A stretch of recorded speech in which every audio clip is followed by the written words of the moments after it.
గ్రంథం మీ పిల్లల గురించి తెలుసుకోండి. పిల్లలను పెంచే కళ. Gurudev Shri Shri Shri Ravishankar ji, the art of living founder. అధ్యాయం 6. అమాయకత్వాన్ని మన జీవితాల్లోకి త్రిప్పి తెచ్చుకుందాం. పీటర్ మఫే కాన్ఫరెన్స్ సమావేశంలో జర్మనీలో మే నెల 2010లో ఓ రకంగా మనం అందరం 2010లో ఈ యొక్క మెసేజ్ ఇచ్చారు రవిశంకర్జీ. ఓ రకంగా మనం అందరం చిన్నపిల్లలమే. పెద్దవాళ్ళ కంటే మనం చిన్నపిల్లలుగా ఉండటం నా కోరిక. మనం చిన్నపిల్లలుగా ఉండటం మంచిది, నా కోరిక. పిల్లలు ప్రతిదినం 400 సార్లు నవ్వుతారు. యుక్త వయస్కులు 17 సార్లు నవ్వుతారు. పెద్దవారయ్యాక అస్సలు నవ్వరని మీకు తెలుసా? ఈ ప్రపంచంలో మనుష్యులు కాస్త నవ్వుతుంటే గొడవలు చాలా తక్కువ అవుతాయి. ఉదయం నుండి హింస, గొడవల గురించి మేమంతా చర్చిస్తూ ఉన్నాము. దీనికి ఏమిటి పరిష్కారం? మనం ఇటుకేసి వెళ్తున్నాం. మహాత్మా గాంధీ గారి ఆదర్శాలతో మనం ఎదిగాము. అహింసావాదం మాదని గర్వంగా చెప్పుకునేవాళ్ళం. దురదృష్టవశాత్తు ప్రస్తుతం ఆ గర్వాన్ని హింస, దూకుడుతనంతో కలుపుకోవాల్సి వస్తోంది. దుందుడుకు స్వభావం గలవారు క్రోధావేశాలను ప్రకటిస్తే కళాశాలల్లో, పాఠశాలలలో వారు నాయకులవుతున్నారు. అహింస పట్ల గర్వపడాలి, కానీ హింసతో గర్వాన్ని కలుపుతున్నారు. మార్పు రావాలి. పిల్లలను మనం హింస లేని, ఒత్తిడి లేని ప్రపంచం వైపుకు దృష్టి మళ్లించేలా చేయాలి. 5 రకాల విషయాలను వారికి అభిరుచి కలిగేలాగా ఏర్పరిచి మనం దీన్ని సాధించగలం. 1. మొదటి విషయం నృత్యం, సంగీతం. 2. రెండవది ఆటలు, కంప్యూటర్, వీడియో గేమ్స్. ఆవిష్కారాల వలన మునుపటి రోజుల్లో వలె పిల్లలు బయటకు వెళ్ళి ఆడుకోవడం లేదు. వీడియో గేమ్స్తో వాళ్ళను వాళ్ళు కట్టిపడేసుకుంటున్నారు. అందులో చాలా మటుకు హింసాత్మకమైనవి. మనం ఆటలు ఆడుకోవడానికి ఎక్కువగా పిల్లల్ని ప్రోత్సాహపరచాలి. 3. మూడవది ప్రయాణం. మేము భారతదేశంలోనూ అమెరికాలోనూ కార్యక్రమాలు నిర్వహిస్తాము. కొన్నిసార్లు ఐరోపా ఖండం, పోలాండ్, జర్మనీ మరియు ఇక్కడి బ్లాక్ ఫారెస్ట్లోనూ అన్ని దేశాల పిల్లలను కూడదీసుకుని 1 వారం పాటు ఉంచి కార్యక్రమాలు నిర్వహిస్తాము. చాలాసార్లు పిల్లలు వారి వారి భాష వాళ్ళు మాట్లాడుతుంటారు, కానీ ఒకరితో ఒకరు కలిసి ఉండటం వలన దూరాలు తరిగి హద్దులు చెరిగిపోయి అంతా ఒక ఇంటి వారిలా కలిసిపోతారు. పిల్లలను కొన్ని ఊర్లు తిప్పి చూపించాలి. అందరితో మాట్లాడుతూ అన్ని సంస్కృతులు, మతాల గురించి అవగాహన కల్పించాలి. హిందూ, బౌద్ధ, జుడాయిజం, క్రైస్తవ, క్యాథలిక్ మతాలు, సియోయిజం, షింటోయిజం, చివరివి 2 చైనా దేశానికి సంబంధించినవి, షియోయిజం, షింటోయిజం. ఇలా అన్ని మతాల గురించి పిల్లలకు కొద్దిపాటైనా ఎరుక ఉండాలని నేను అనుకుంటున్నాను. అన్ని మతాల సంస్కృతుల ఎరుక వలన పిల్లలకు కాస్త బుద్ధి వికాసం ఏర్పడి పెరుగుతారు. మేము మాత్రమే సరైన వారమని కేవలం కొద్దిమంది అనుకుంటే కూడా ప్రపంచం క్షేమంగా నివసించేందుకు అనువైన ప్రదేశం అనలేము. వసుదైక కుటుంబం, మనం అందరం ఒకరికొకరు కావలసిన వాళ్ళం అనే భావం పిల్లల్లో, యువకుల్లో కలిగేటట్లు చూడాలి. ఒకవేళ వేషభాషల్లో, భోజన వ్యవహారాల్లో, అలవాట్లలో తేడాలున్నా అవి ఈ భావన కలగడానికి అడ్డకట్టలవ్వకూడదు.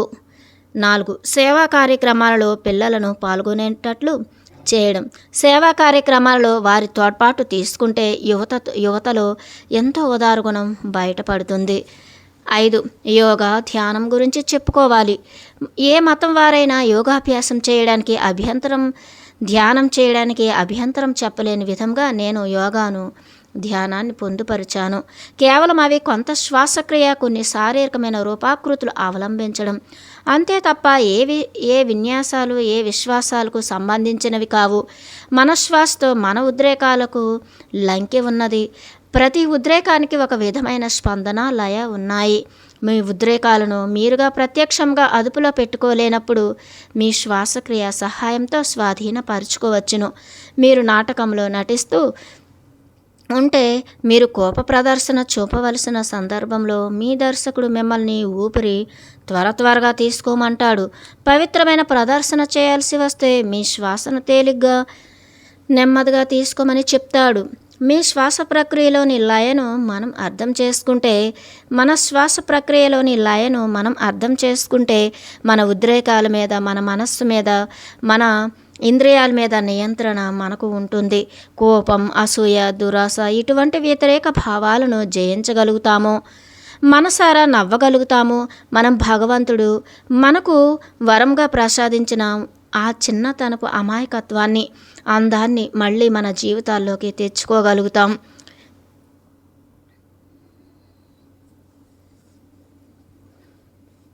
యేసుక్రీస్తు, జీసస్ క్రైస్ట్ చెప్తారు, పసిపిల్లల వలె మారినప్పుడు మాత్రమే దేవుని రాజ్యంలోనికి మనం ప్రవేశించగలమని చెప్పేసి. ఇప్పుడు నేను మీకు ఒక సంఘటన గురించి చెప్పదలుచుకున్నాను.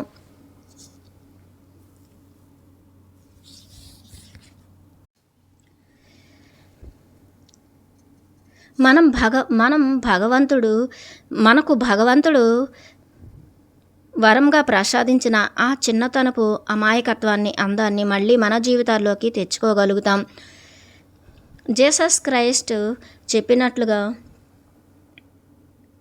Unless you become like a child you cannot enter the Kingdom of God.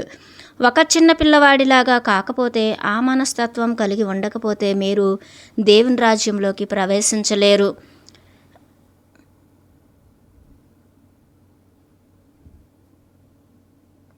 పెద్దవాళ్ళ మనస్తత్వం కలిగి, కుచితమైన మనస్తత్వం కలిగి, సంకుచితమైన మనస్తత్వం కలిగి దేవుని రాజ్యంలో ఎవరూ ప్రవేశించలేరు. చిన్నపిల్లవాడి మనస్తత్వం అంటే చిన్నపిల్లవాడి వలె, చిన్నపిల్లవాడు ఎప్పుడు కూడా వాడి మైండ్ అంతా స్వచ్ఛంగా,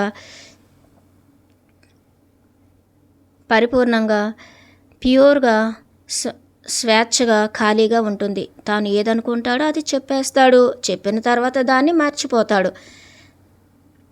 ఆల్ చిల్డ్రన్స్ గాడ్స్, బాలవాక్కు బ్రహ్మవాక్కు అంటారు కదా. కనుక ఆ బాలుని తత్వం రాకపోతే ఆ బ్రహ్మతత్వం ఎంత మాత్రం రాదు.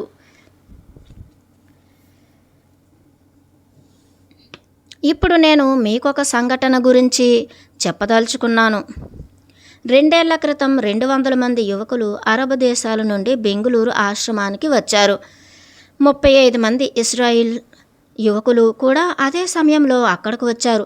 అరబ్ యువకులకు ఇజ్రాయిల్ యువకులు కూడా అక్కడ ఉన్నారని తెలియగానే కోపోద్రిక్తులైపోయి పట్టరాని ఆగ్రహంతో వాళ్ళు తమ వస్తువులను తీసుకుని వెళ్ళిపోవడానికి నిశ్చయించుకున్నారు. కొన్ని గంటలు మాత్రం సమయం తీసుకుని మేము వాళ్ళను కూర్చోబెట్టి మాట్లాడాము. అప్పుడు శ్వాసక్రియ, ధ్యానం, కొంచెం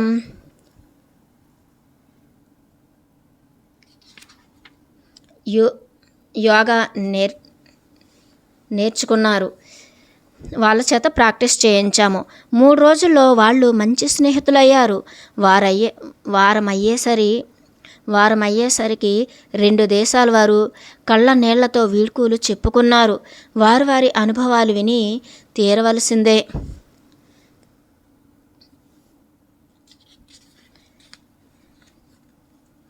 అధ్యాయం 7. తరగతి గదిలో మానవతా విలువలు. ఉపాధ్యాయ వృత్తి గొప్పదైన వృత్తులలో ఒకటి. ఇది చాలా బాధ్యతాయుతమైనది. ఉపాధ్యాయులు మార్గదర్శకంగా నడుచుకోవాల్సి ఉంటుంది. పిల్లలు ఎప్పుడు మిమ్మల్ని చాలా జాగ్రత్తగా గమనిస్తూ ఉంటారు. సగం విలువలను మాత్రమే తల్లిదండ్రుల దగ్గర నేర్చుకుంటారు. మిగతావి ఉపాధ్యాయుల వద్ద నుండి, పాఠశాలల నుండి గ్రహిస్తారు. పెద్దల కంటే పిల్లలు ఎక్కువగా గమనిస్తూ ఉంటారు. మీరు శాంతంగా, స్థిరంగా ఉన్నప్పుడు గమనిస్తారు. మీరు నవ్వకుండా ఆందోళనగా ఉన్నప్పుడు గమనిస్తారు. మిమ్మల్ని గమనిస్తారు, ఆ తర్వాత అనుసరిస్తారు. వారి ప్రవర్తన, తీరుతెన్నులు చాలా వరకు వారి తల్లిదండ్రుల, కొంతవరకు వారి ఉపాధ్యాయుల పద్ధతుల మీద ఆధారపడి ఉంటాయి. తల్లిదండ్రులు ఒకరిద్దరు పిల్లలను చూచుకుంటే ఉపాధ్యాయులు చాలామంది పిల్లలను చూసుకోవలసి ఉంటుంది. ఈ పరిస్థితి ఎక్కువ ఒత్తిడి కలిగించేది, పరీక్షించేదిగా ఉంటుంది. ఇది తట్టుకోవడానికి రోజులో ఎన్నోసార్లు మీరు కేంద్రంలో స్థిరపడాల్సి ఉంటుంది. మధ్యాహ్న భోజనాలకు ముందుగా మీరు కూర్చుని మిమ్మల్ని ప్రశాంతపరచుకోవాలి. కొద్దిసేపు ప్రాణాయామం, ధ్యానం చేసుకోవాలి. అన్నీ రక్షింపబడతాయని, మీ చేతనైనంత పని మీకు అప్పగించబడిందని గట్టి నమ్మకం ఉంచుకోండి. అన్నిటికంటే ముందు మిమ్మల్ని మీరు విశ్వసించండి. బృహత్ కార్యం ఏదో ఉందని, అది మీరు చేయలేకపోతారని అనుకున్నారంటే దాన్ని నిజంగానే మీరు చేయలేకపోతారు. మీకివ్వబడిన పని మీకు సరైనదని మీరు అనుకుంటే మీ సామర్థ్యాన్ని అనుసరించి మీరు దాన్ని చక్కబెట్టగలుగుతారు. చాలా ఓపిక కావాలి. మరి ప్రశాంతంగా కాసేపు కూర్చుని విశ్రాంతి తీసుకుంటూ ప్రతిదినం ప్రకృతి అందాల్ని ఆస్వాదించడం మంచి పద్ధతి. క్రమబద్ధంగా ధ్యానం చేయడం వలన మీ శక్తి పెరుగుతుంది. లోతైన శ్వాస తీసుకుని విడిచిపెట్టడం కూడా మీకు సహాయపడుతుంది. ప్రాథమిక మానవతా విలువలను తరగతి గదుల్లో ప్రోత్సహించాల్సిన అవసరం ఉంది. పిల్లలు ఈ విలువలతో పుడతారు. ఉపాధ్యాయులు వీటిని వెలికి తీయాల్సి ఉంటుంది. దయ, కరుణ, కనికరం, సహకారం, స్నేహభావం, నవ్వుకోవటం, ఆనందంగా ఉండటం, సంతోషంగా ఉండటం, సహాయం చేయడం, సంతృప్తిగా జీవించడం, పరస్పరం ఇచ్చిపుచ్చుకోవటం, ఇవన్నీ కృతజ్ఞతాభావం, క్షమాగుణం, ఇవన్నీ కూడా మానవతా విలువలు. వీటిని పిల్లల్లో హృదయాల నుండి వెలికి తీయాలి, పెంచాలి. అప్పుడప్పుడు కొందరు పిల్లల్లో ఇంట్లో నేర్చుకున్న ప్రవర్తన మార్చి వారిని సక్రమంగా ఉపాధ్యాయులు తీర్చిదిద్దాల్సి ఉంటుంది. పిల్లల నకారాత్మకత పైపైన ఉన్నదే కానీ అది వారి నిజమైన నైజం కాదు. ప్రేమతో, జాగరూకతతో వారిలో మంచితనం, విలువలను పెంపొందింపచేసి నకారాత్మకత గల మానవులుగా తర్ఫీదు నేయవచ్చు. ప్రేమతో, జాగరూకతతో వారిని మంచితనం, విలువలను పెంపొందింపచేసి సకారాత్మకత గల మానవులుగా తీర్చిదిద్దవచ్చు పిల్లల్ని. విప్లవాత్మక ధోరణి గల పిల్లలకు కూడా ఇది వర్తిస్తుంది. వారితో సన్నిహితత్వం, ఎక్కువ మోతాదులో ప్రోత్సాహం, భుజం తట్టడం ఎక్కువగా చేయాలి. వారిని ఎక్కువగా ప్రేమిస్తున్నామని వారు అనుకునేలా చేయాలి. మీరు వారి పట్ల ఎంతో అభిమానం, సొంతధనం భావించేలా చూసుకోవాలి. మరో ప్రక్క భయంగా, సిగ్గుగా ఉండే పిల్లలతో మీరు కాస్త గట్టిగా ఉండి వారు తమకేం కావాలో నిల్చొని చెప్పేటట్లు, మాట్లాడేటట్లు, అడిగేటట్లు సాయం చేయాలి. మీరు వారితో కాస్త గట్టిగాను, ప్రేమగాను, రెండు రకాలుగాను ఉండాలి. కొంచెం సున్నితమైన పద్ధతి ఇది. కాస్త గట్టిగా ఉంటూ అభిమానంగా ఉండటం తరచుగా దీనికి విరుద్ధంగా జరుగుతుంది. ఎదిరించే పిల్లలను ఉపాధ్యాయులు గట్టిగా మందలిస్తారు. బిడియంగా ఉండే పిల్లల పట్ల కాస్త సరళమైన వైఖరిని అవలంబిస్తారు. అప్పుడు ఈ బిడియపడేవాళ్ళు తమను అలాగే చూసుకుంటున్నారని అలవాటు పడిపోయి జీవితం అంతా బెరుగ్గానే గడిపేస్తారు. ఉత్సాహపూరితమైన ఆటల్లో వారిని పాల్గొనేటట్లు చేయడం సహాయకారిగా అవుతుంది. అలు పెరగని పిల్లలను ఎక్కువగా కార్యక్రమాల్లో పెట్టేయాలి. ఆయుర్వేద వైద్యంలో 3 రకాలైన వ్యక్తిత్వాలను ఏర్పరిచారు. మొదటి రకం వాత. ఈ వాత గుణం కలిగిన పిల్లలు సన్నగా, అలుపెరగని వారుగా ఉంటారు. త్వరగా నేర్చుకుంటారు, త్వరగా మర్చిపోతారు కూడా. వాళ్లకు చాలా కార్యక్రమాలు ఉండాలి. అప్పుడే ఈ వాత గుణం తగ్గించడం సాధ్యమవుతుంది. హైపర్ యాక్టివ్గా ఉంటారు వీళ్ళు. రెండవది పిత్త. వీళ్ళు మధ్యస్థమైన శరీరంతో చదువుల్లో తెలివిగా ఉంటారు. బాగా జ్ఞాపకశక్తి కలిగి ఉంటారు. కానీ కోపం కూడా ఎక్కువే. మూడవ రకం కఫం. ఈ కఫగుణం గల పిల్లలు లావుగా ఉంటారు. నేర్చుకోవడానికి కాస్త సమయం తీసుకుంటారు. బద్ధకంగా ఉంటారు. కానీ వారు నేర్చుకున్నది మర్చిపోరు. శరీరాకృతితో మీరు ఏ రకమైన గుణ సంపద కలిగిన వారిని తెలుసుకోగలరు. ఒక్కో తరహా అయిన వారిని వేర్వేరుగా గమనించుకోవాల్సిందే. పిల్లలకు చదువు చెప్పడం అనేది పరిపూర్ణమైనదై ఉండాలి. కానీ అది వాళ్ళ తలలోకి సమాచారాన్ని గుప్పించడం కాకూడదు. తరగతి గదికి వచ్చి పాఠం నేర్చుకోవడం మాత్రం పిల్లలకు నిజమైన చదువు కాదు. మనం పూర్తిగా వారి శరీరాలు ఎదుగుతున్నాయా అని చూడాలి. శరీరం, మనస్సు ఎదుగుతున్నాయా అని బుద్ధి ఎదుగుతున్నాయని చూడాలి. ఇవి ఒకదానితో ఒకటి ముడిపడి ఉంటాయి. శరీరానికి అందించినది మనస్సు మీద పనిచేస్తుంది. మనసులో ఉన్నది శరీరంలో పనులలో ప్రతిబింబిస్తుంది. మానవత విలువలు మనస్సు, శరీరాల పోషణార్థంగా పెంపొందింపచేయాలి. ఈ సిద్ధాంతాలను ప్రాథమికంగా మనసులో ఉంచుకొని పిల్లల్లో మానవత విలువలను పెంచేటట్లు మీరు యోచించాలి. కెనడా దేశపు పాఠశాలలలో అందరికన్నా ఎక్కువ స్వేచ్ఛపూర్వకంగా ఉండే విద్యార్థికి పురస్కారం అందిస్తారు. నాకు తెలిసినంతవరకు ఇటువంటి పురస్కారం ఇచ్చే మొదటి దేశం అదే అనుకుంటాను. ప్రపంచమంతా ఈ విధంగా పురస్కారం ఇచ్చే సాంప్రదాయాన్ని స్కూళ్ళల్లో అవలంబించవచ్చు. పిల్లలు మరొకళ్ళతో స్నేహంగా ఉండడానికి ఇలాంటిది ప్రోత్సహిస్తుంది. సాధారణంగా తరగతిలో విద్యార్థులు ఒకే చోట ప్రతిరోజు కూర్చుంటారు. ఇదేమంత మంచి విషయం కాదు. పిల్లలు ఇది నా చోటు అని బంధం పెంచుకుంటారు. వేరే పిల్లలు ఆ చోట్లో వచ్చి కూర్చుంటే ఇక గొడవలు పెట్టేసుకుంటారు. వాళ్ళు కూర్చునే చోటు వాళ్ళ సొంతం అన్నట్లు భావిస్తారు. తరగతిలో అన్ని చోట్లు వాళ్ళవే అని వారు అనుకోరు. వాళ్ళ కుర్చీ మాత్రమే వారిదని స్వంతధనం ఆపాదించుకుంటారు. విద్యార్థులను రోజు వేరువేరు చోట్లలో వేరువేరు పిల్లలతో కూర్చోమని చెప్పాలి. రోజు ఒకే చోట పిల్లలు కూర్చుంటే ఆ బాధ్యత వారి ఉపాధ్యాయులదే. ఇది వారికి సౌకర్యమే, కానీ పిల్లలకు అందరితో కలిసిమెలిసి మసలే అవకాశం ఉండదు. చోట్ల మార్పిడి, పిల్లలతో మార్పిడి ఉపాధ్యాయులకు కాస్త కష్టమే అయినా పిల్లల ఎదుగుదలకు చాలా ఉపయోగపడుతుంది. చాలా తెలివైన వారి ప్రక్కన తక్కువ మార్కులు తెచ్చుకునే వారిని కూర్చోబెట్టండి. వారికి సహాయం చేయమని చెప్పాలి. మామూలుగా తెలివైన పిల్లలందరూ ఒకే చోటుకు, కాస్త తక్కువ మార్కులు తెచ్చుకున్న పిల్లలను ఒకే చోటుకు చేర్తారు. ఇది తరగతి గదికి ఆరోగ్య లక్షణం కాదు. తెలివైన పిల్లలు మార్కులు తక్కువ వచ్చే పిల్లలతో చేరి మనవారే అనే భావనతో వారిని చేరదీస్తే ఒకరికొకరు అవుతారు. వారి మధ్యలో మమత, అనురాగం ఉదయిస్తాయి. ఇతరులతో పంచుకోవడాన్ని పిల్లల్లో వృద్ధి చేయాలి. ఏది ఉంటే అది పంచుకోవాలి. విద్య ఉంటే విద్యను పంచుకోవాలి. ధనం ఉంటే ధనం పంచుకోవాలి. ఆహారం ఉంటే ఆహారం పంచుకోవాలి. ఎన్నో విధాలుగా దీన్ని అవలంబించవచ్చు.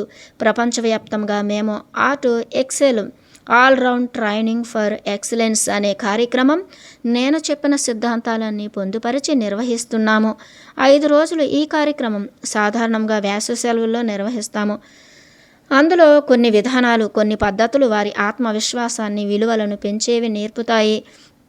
దీనివలన పిల్లల్లో చాలా మార్పు వస్తుంది. ఆర్ట్ ఎక్సెల్ కార్యక్రమం 4-5 సార్లు చేసిన పిల్లలు ఎటువంటి పరిస్థితుల్లోనైనా నవ్వగలరు. వారిని ఇతరులు అవమానించినా వారు నవ్వగలరు. కొన్నిసార్లు తల్లిదండ్రులకు దీనివలన సమస్య ఏర్పడుతుంది.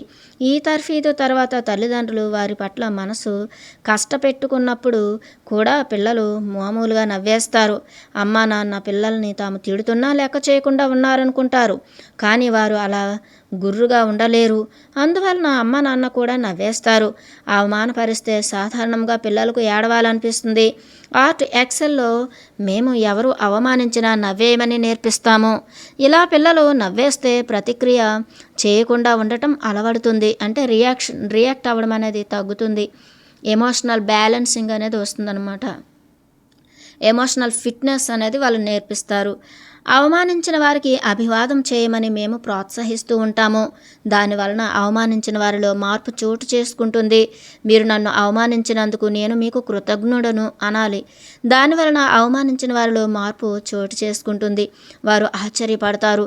మనం ఎంత అవమానిస్తే వీరు అంత ప్రతిక్రియకు ఆలోచించడం లేదు, మనతో వాదనకు రావట్లేదు, గొడవలకు దిగట్లేదు అని చెప్పి వాళ్ళలో మనలో ఉన్న ఆ శాంతి అనేది, ఆ చిరునవ్వు అనేది వాళ్ళలోని కూడా మార్పు తెస్తుంది.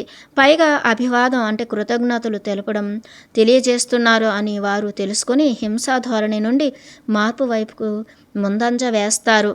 ఈ ధోరణి వలన వారిలో హింసా ప్రవృత్తి మసకబారుతుంది. నేను స్కూల్లో చదివేటప్పుడు తుపాకుల గురించి మాట్లాడినా కూడా నేరం అన్నట్లుగా ఉండేది.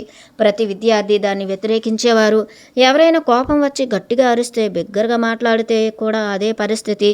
అటువంటి పనులు అసహజంగా చూసేవారు. ఆ పనులు చేసేవారికి అవమానకరం అనిపించేటట్లుగా ఉండేది. ఇప్పుడు అలాంటివి లేవు. ఆ విలువలు అదృశ్యమయ్యాయి. ఇది ఉపాధ్యాయులకు వర్తించేది. కఠినంగా పిల్లల వైపు చూసినా ఉపాధ్యాయులను అసహజంగా అనుకునేవారు. కారణం సహజంగా విద్యార్థి ఉపాధ్యాయుల మధ్య అంత ప్రేమ ఉండేది. వారానికి ఒకసారైనా ఒక పువ్వు, ఫలమో, ఒక స్వీటో, ఏవైనా పెరట్లో ఉండే కూరగాయలు, ఇంట్లో పండిన ఏవైనా ఇంట్లో పండిన పంటలో తీపి పదార్థాలు ఉపాధ్యాయులకు పిల్లలు తీసుకువెళ్ళి ఇచ్చి అలవాటు ఒకటి ఉండేది. వస్తువు మార్పిడి అనేది ఉండేది. డబ్బులు ఇచ్చుకోవడం అనేది పూర్వకాలంలో ఉండేది, మా రోజుల్లో ఉండేది కాదు. అంటే ట్యూషన్ చెప్పిన విద్యను మనకి వాళ్ళు అభ్యసిస్తున్నప్పుడు మనం ఫీజులు ఇచ్చేవాళ్ళం కాదు. మన ఇంట్లో పండే పంటలు, ధాన్యం, పప్పులు ఇట్లాంటివన్నీ ఉపాధ్యాయులకు ట్యూషన్ చెప్పిన విద్యను అందించే వాళ్ళకు ఆ సంవత్సరాంతం సరిపడేంత ఆ పంట మనం ఇచ్చేవాళ్ళం. పూలతో నిండిన ఒక బల్ల ప్రతి తరగతిలోనూ ఉండేది. ఈ పద్ధతులు, ఈ విలువలు ప్రస్తుతం లేవు. పాఠశాల వెలుపల కార్యక్రమాల్లో పిల్లలను హాజరుపరిచి ఇటువంటి విలువలు నేర్పించాలి. ఉపాధ్యాయులను ఈ పనులు చేయమని బలవంతం పెట్టినా ఇవి జరగవు. వేరుగా వారికి ఉపాధ్యాయులను గౌరవించాలని చెప్పేవారుండాలి. ఇవి వేసవి సెలవుల కార్యక్రమ నిర్వాహకులు చేయాలి. అమ్మా నాన్నలు, ఉపాధ్యాయులు కాక మరొకరు పిల్లలను చూసుకునేటప్పుడు కొత్త ఊహల్ని, విలువల్ని బోధించవచ్చు. తల్లిదండ్రులు, ఉపాధ్యాయులు నావారు అనే అభిప్రాయం పిల్లలకు కలుగజేసి ఆ విలువల్ని వారు స్వీకరించేట్లుగా బోధించాలి. పిల్లలు వారి ఉపాధ్యాయుల గురించి గర్వపడాలి. ఉపాధ్యాయులు నావారు అన్న భావన, గురుదేవోభవ, ఆచార్య దేవోభవ అనే భావన పిల్లలకు ఏర్పడి వారిరువురి మధ్య మంచి బాంధవ్యం నిలవాలి. ఇది అంత ముఖ్యమైనది. కాకపోతే పాఠాలని ఎలాగూ కంప్యూటర్ ముందర కూర్చుని నేర్చేసుకోవచ్చు. మానవాకారంలో ఉపాధ్యాయులుగా విద్యార్థి ముందర ఎవరూ ఉండనవసరం లేనట్లు అవుతుంది. ఉపాధ్యాయుల ఉనికి మానవత, సున్నితత్వంతో నిండి ఉంటుంది. ఇది మనం తరగతి గదుల్లో తప్పక ఏర్పరచాల్సి ఉంది, వృద్ధి చేయాల్సి ఉంది. ఈ మానవీయతను మనం బలపరచాలి. ఈ మానవ సంబంధ బాంధవ్యాలను వృద్ధిపరచాలి. ఉపాధ్యాయులు దినసరి కాలక్రమణిక అంటే టైం టేబుల్ ఏర్పరిచే ముందుగా పిల్లల్లో నిద్రాణమైన మంచిని వెలువరించేటట్లుగా చేయాలి. చరిత్ర పాఠ్యాంశం మధ్యాహ్న భోజనాంతరం ఉండకుండా చూడడం మంచిది. భోజనాంతరం కేవలం పిల్లలు కూర్చుని వింటూ ఉండటం మంచిది కాదు. వారి ఏకాగ్రత, వినికిడి శక్తి భోజనాంతరం కాస్త తక్కువ అవుతాయి. పిల్లలు కూర్చుని వినకుండా కునికిపాట్లు పడతారు. చేతి పనులు తరగతి భోజనం తర్వాత ఉంటే చేతి పనుల తరగతి భోజనం తర్వాత ఉంటే శారీరకంగా ఉత్సాహంగా, ఉల్లాసంగా చేస్తారు, నిద్రపోరు. గణితం, విజ్ఞాన శాస్త్రాలు ఉదయం వారు తాజాగా ఉన్నప్పుడు, భోజనాలకు ముందే అయితే పూర్తి ఏకాగ్రతతో నేర్చుకుంటారు.